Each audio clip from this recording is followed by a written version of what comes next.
صلي على النبي وتبسم dan Nabi tabassam. Ya, rahmatullah, kita masih membahas tentang ridho.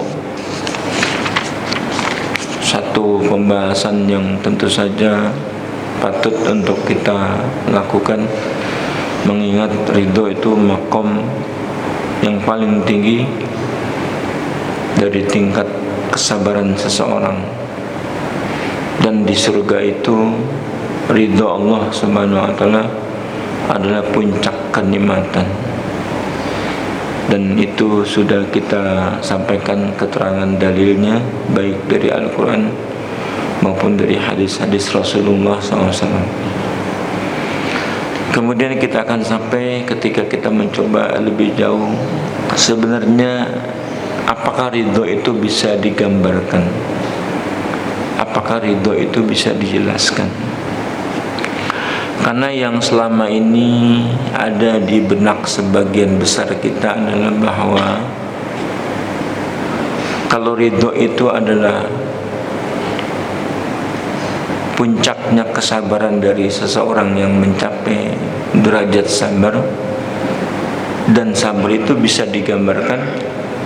Bagaimana ridho itu bisa digambarkan? Menggambarkan atau mengilustrasikan sabar itu adalah lebih sering kita temui. Misalnya seseorang ketika mendapatkan musibah, ia terima musibah itu dengan penuh kesabaran. Kita bisa lihat orang dengan sangat sabar terima musibah, baik dari tampilan gesturnya maupun dari ucapan-ucapannya menandakan dia orang yang sabar. Jadi sikap hati yang menerima tentang musibah itu lalu terwujud dalam ucapan dan juga dalam gestur tampilan tubuh, maka bisa kita simpulkan orang ini sabar dalam menerima musibah. Belum lagi kalau kita ungkap kesabaran dia sebelumnya sangat tekun beribadah, karena beribadah membutuhkan kesabaran. Begitu juga dia sangat menjaga diri untuk tidak jatuh pada larangan-larangan Allah, dan ini membutuhkan kesabaran untuk konsisten meninggalkan apa yang dilarang oleh Allah Subhanahu wa taala. Puncaknya ketika dia mendapatkan musibah, dia tetap terima, ini sebagai sebuah ketentuan dari Allah Subhanahu wa taala. Lalu bagaimana menggambarkan ridho itu? Hadirin jamaah rahimakumullah, Imam Ghazali rahimahullah mengatakan bahwa kita bisa menggambarkan atau bisa menunjukkan seseorang itu sampai pada maqam ridho ketika dia mencintai apa yang sedang terjadi dengannya, sekalipun itu musibah. Loh, bagaimana musibah itu seseorang mencintainya? Karena secara tabiat itu tidak disukai. Musibah itu mendatangkan madarat, menyulitkan kita, menyakitkan kita. Bagaimana mungkin dia menjadi perkara yang seseorang mencintainya itu? Bukankah kita tidak diperkenankan untuk meminta keburukan mampir pada diri kita? Bagaimana pula orang bisa mencintai sebuah musibah itu?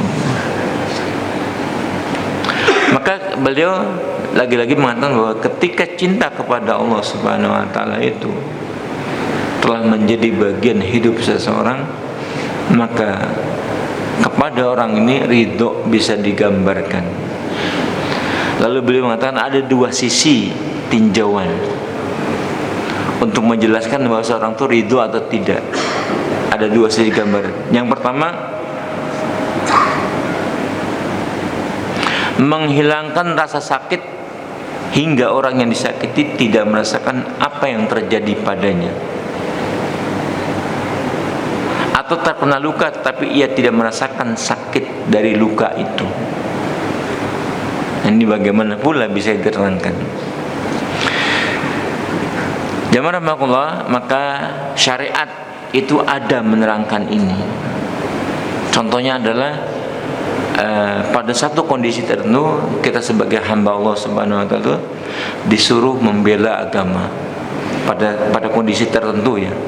Ketika agama itu diserang, ketika kaum muslimin diperangi, maka jatuhlah kewajiban kita untuk membela agama Allah Subhanahu wa taala. Nah, dalam membela agama Allah, katakanlah dalam konteks yang sangat konvensional, perang misalnya. Perang itu secara tabiat tidak ada yang suka. Allah berfirman dalam surah Al-Baqarah, A'udzubillahi minasyaitonir rajim, kutiba alaikumul qital wa huwa kurhul lakum wa asa an takrahu syai'an wa huwa khairul lakum wa asa an tuhibbu syai'an wa huwa syarrul lakum wallahu ya'lamu wa antum la ta'lamun. Telah diwajibkan atas kalian berperang pada kondisi-kondisi tertentu di mana harus dilakukan perang itu. Telah diwajibkan atas kalian berperang, padahal perang itu adalah perkara yang kalian tidak suka. Tabiatnya tidak suka orang berperang.